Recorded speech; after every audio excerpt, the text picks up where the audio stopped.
and in this video we are going to learn about the break expression in Kotlin. Okay, so suppose you are working with loops and it is sometimes desirable to terminate the loop immediately without checking the test expression. Okay, so I have to terminate the loop at some point. So what I can do is, in such cases I can use the break statement. Okay, so I'll just go with a random example. Like I started a loop, and if the something occurs, then I have to break the loop. Okay, so then I have to use the break statement for terminating the loop without checking the test expression. Okay, so the break statement terminates the nearest enclosing loop when encountered without checking the test expression. Okay, so how break works? It is almost always used with if-else statement. Okay, so I'll just introduce you with the syntax of this break. So what I will do is, in the for there is a for loop. Okay, in which there is a for loop in which if there is some test expression, if there is some test expression, then I have to break the loop. I have to terminate the loop, so I'll use the break statement. Okay, and I'll use okay, so if test expression is evaluated to true, break is executed, which terminates the for loop. Okay, so now I'll go explain you with an example. So I'll create a main function, and inside the main function I'll create a for loop which iterates from 1 to 10. Okay, and in this, if I is equals to 5, if I is equals to 5, then I have to terminate the loop. Okay, so I'll use just the break statement here, and I'll println I just to know that what is happening in the loop. So when I go ahead and run this function, what I can see is what I can see is 1 to 4 is printed. So when the value of I is equals to 5, okay, so we enter in the for loop, I is assigned value equals to 1, and then it checks whether the I is 5 or not. So I is not 5, then it prints I, and then it increases I equals to 2, and then it again checks that if I is equals to true or not, to 5 or not. So it is not equals to 5, and then again it prints the value 2. As soon as the as soon as I becomes 5 in the for loop, inside if is evaluated to true and break is executed. This terminates the for loop. Okay, so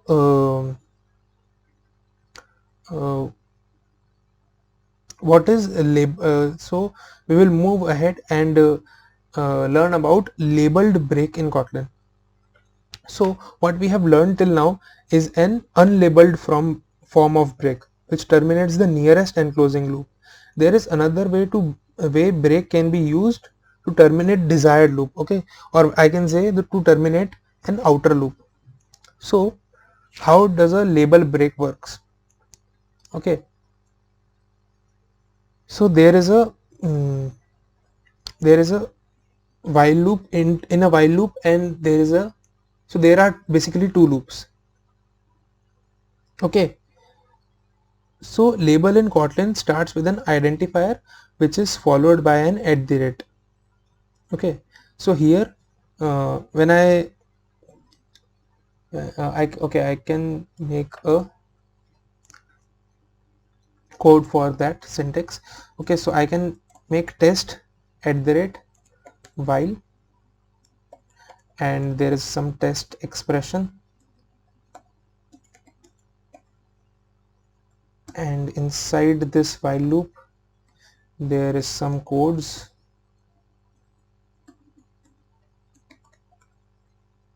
and inside this with the codes, there is another while loop which contains another test expression,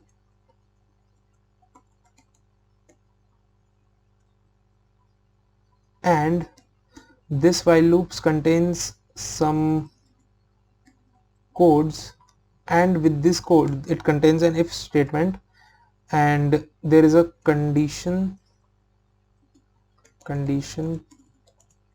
to break in this if statement, and if this condition is true, what it does is it will break, and I'll use the ampersand sign, and then I'll write test. Okay, so now I will go ahead and close all the parentheses. Now here is one and here is another. Okay, so now we will understand the syntax. So here test at the rate is a label marked at the outer while loop. Okay, so this is the outer while loop, and test at the rate is a label marked at the outer while loop. Okay, so now by using break with a label, test at the rate, break at the rate test, in this case you can break a specific loop. So as soon as my condition to break is true inside the while, this while, inner while, it will break the test, this outer loop. Okay, so what if I had not used the test, so it will break this while loop. Okay, it wouldn't have break the outer while loop. Okay, so it would be more clear with an example. If it is not clear till now, I'll use first as an identifier for a for loop which iterates in 1 to 4, and inside this for loop there is another for loop, and I'll just identify with a second, second, and I'll use at the rate, and there will be another for loop, and I'll iterate it in 1 to 2. Okay, so inside this second for loop I'll write a print statement just to know that what is the status of the loop. So you must remember about the string templates. Okay, so I am going to use everything I have said till now. Okay, so I is equals to, I'll use the ampersand sign, dollar sign, and use I. So this prints the value of I. Okay, and then semicolon, semicolon, j is equals to $j. Okay, so this semicolon is going to print, and I is equals to the value of I, and j is equals to the value of j. So I am just going to print the value. Okay, so if the value of I is 2, then I have to break the first loop. Okay, so I will use the break statement and use the at the rate and mention first. Now if I run this code,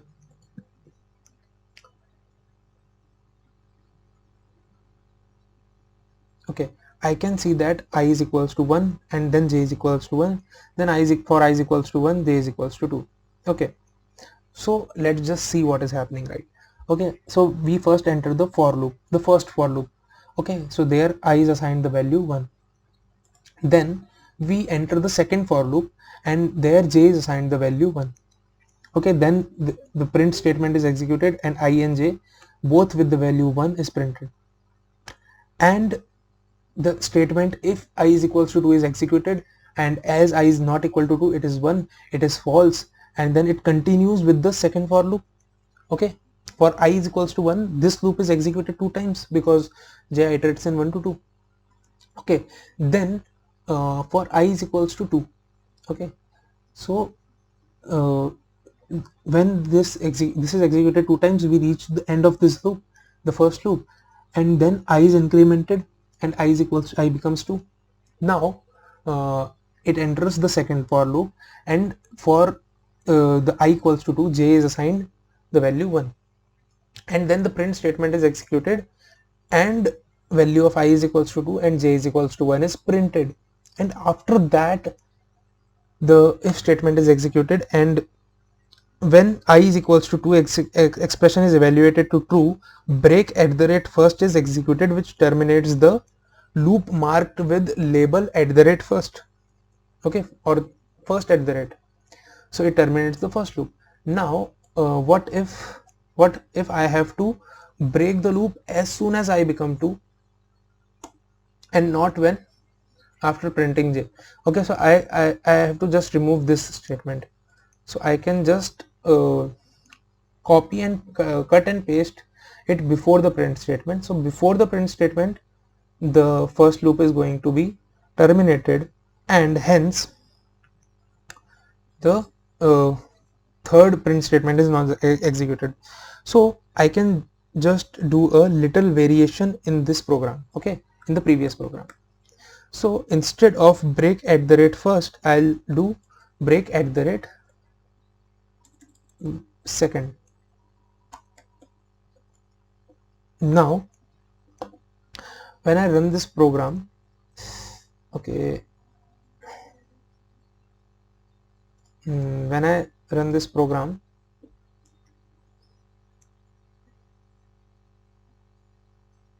I can see that I is equals to 1, I is equals, j is equals to 1. So the whole loop is executed. No, the whole loop is not executed. Since break statement is used to terminate the innermost loop of program, okay, so the second loop of program I have broke. So when I was 2, when I was 2 j was 1, okay, so that was printed, I was 2, j was 1, and then the condition was evaluated and the second loop was breaked, so it reached the end, it reached to the end, okay, and at the end of this the iterator for first loop, that is I, is executed, okay. So if I have to like code for this, I need not write first at the rate or second at the rate, because okay, because the break statement as it is for terminating the innermost loop, okay. So if I had not write at the rate at any point, it gives me the same output, okay. So that was it for this video. Thank you.